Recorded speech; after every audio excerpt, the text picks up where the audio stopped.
Hi mga parikoy, mga marikoy, Radio Man Baguio po lamang na kumikilala sa kadakilaan ng lahing Pilipino.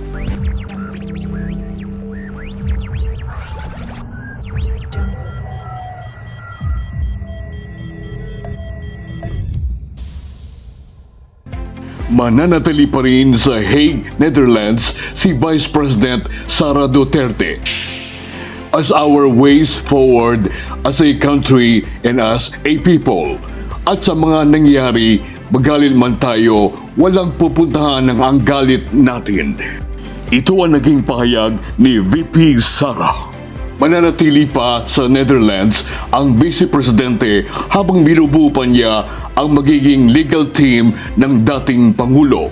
Hinintay pa rin ni VP Sara kung sino sa mga membro ng pamilya ang makakarating sa Hague sa nalalapit na kaarawan ni dating Pangulong Duterte sa March 28. Samantala, nagbigay din ng update si VP Sara sa kalagayan ngayon ng dating Pangulong Duterte. What will we do as our ways forward as a country and as a people from what happened? Magalit man tayo, walang papupuntahan yung galit natin.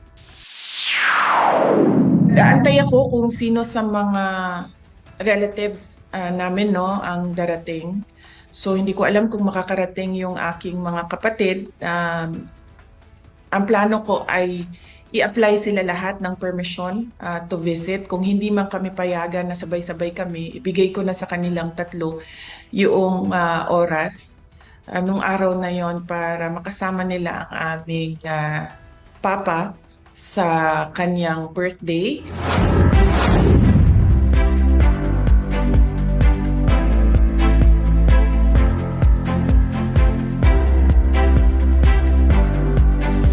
Personally, kapag nandoon ako, okay naman siya.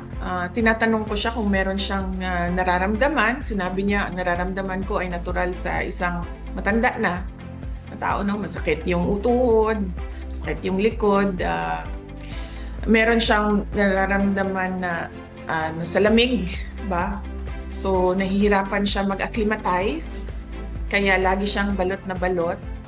So far, wala siyang gana masyado kumain. Sinasabi niya, nag-request siya ng gatas at prutas at pinaabot namin yon sa kanyang doktor. Ang News for More ay nagpapasalamat Coffee Spot, Balibago, Angeles City Branch, President Rem Maglaki, President Rem, President Arnel Torres, Grand View Heights, President Arnel, Rise and Shine, Mr. Jerry Ponce, Jerry Ponce, AIM Church, Babika, Pastor Jule Miole, Pastor Jule, God's Beloved Church, Bagalang, Pampanga, Pastor Joel Cunanan, Pastor Joel, Vice Mayor PJ Lagman, Vice Mayor PJ, Retired U.S. Navy Ron Espiritu, U.S. Navy Ron,